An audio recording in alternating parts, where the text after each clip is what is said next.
What comes to mind when you think of a stick fight? Men being barbaric? What if it was a discipline? Even an art? 2,500 years before Christ, African ethnic groups practiced a martial art using the stick. The ancient Egyptians called it tatib, which is the art of being straight and honest through the use of the stick. It is known among Sudanese tribes as Nuba, Surma to the Ethiopians, and Guni to the South Africans, but it goes by a different name in Barbados. We call it Bajan Stick Licking, and it is an art that intrinsically connects us to our past.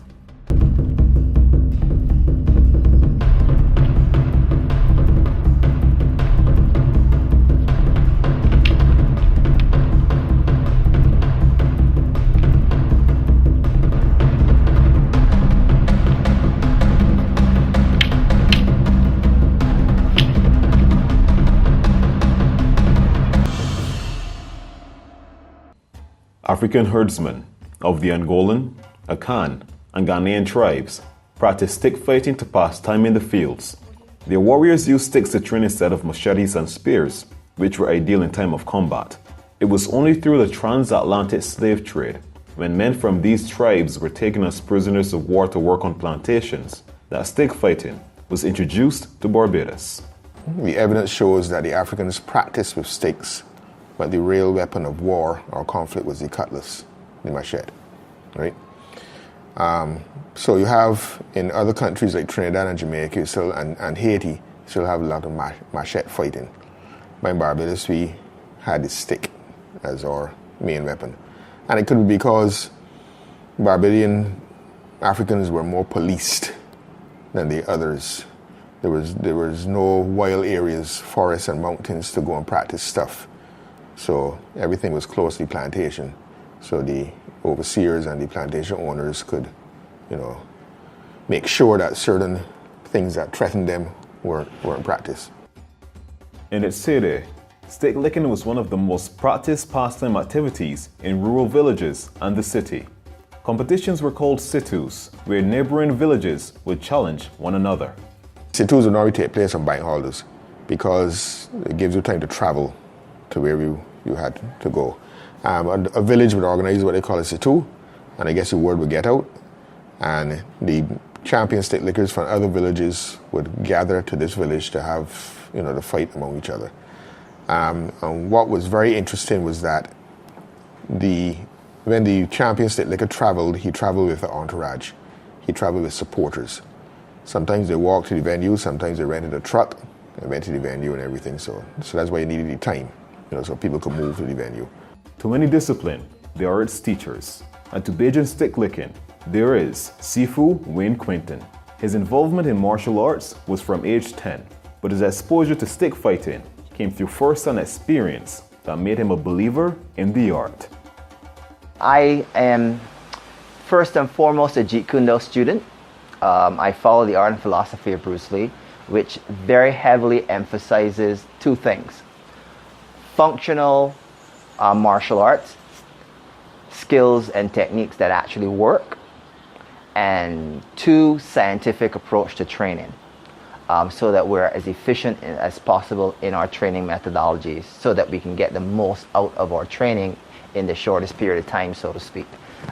So stick fighting, Bajan stick licking in particular, has that. It satisfies those two requirements. It is practical, it is functional, and it has a progression that is easy, that allows the student to learn and grow easily and successfully. I was lucky to encounter my first teacher, Stormy Darnley Lovell. His sobriquet or nickname was Stormy Weathers, and aptly so. And he changed my opinion of what Barbadian stick fighting was, definitely. Matter of fact, he didn't even call it stick licking or stick fighting. He's referred to it as the science. Do you want to learn the science?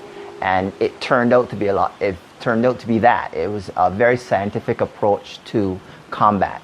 And although it focused heavily on stick play, there are more elements to it than just stick play. And when I met him, he was already in his 70s, maybe like 71, 72 years old. And he was amazing when I met him. he put me on the ground so fast. He threw me so fast that totally, you know, I don't know if you realize my skepticism about the art form, but when one minute he was in front of me with a stick, next minute I was on the ground. And from then on, I was a true believer. I definitely saw merit in it, and I've been studying stick science ever since.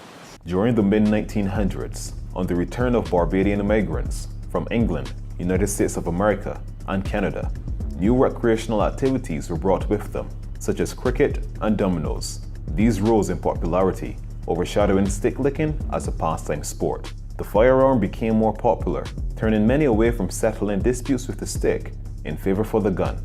Now the knowledge of the heritage of the art is fading.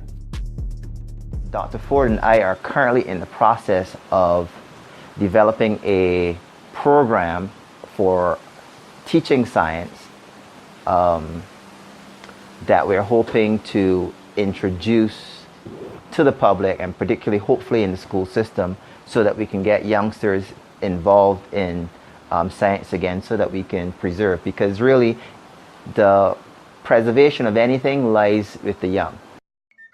Bajan stick licking is not just an art, but a science. This great heritage is a credit to our identity. For the love of who we are, our origins, and this heritage, let us continue to pass it on for generations to come.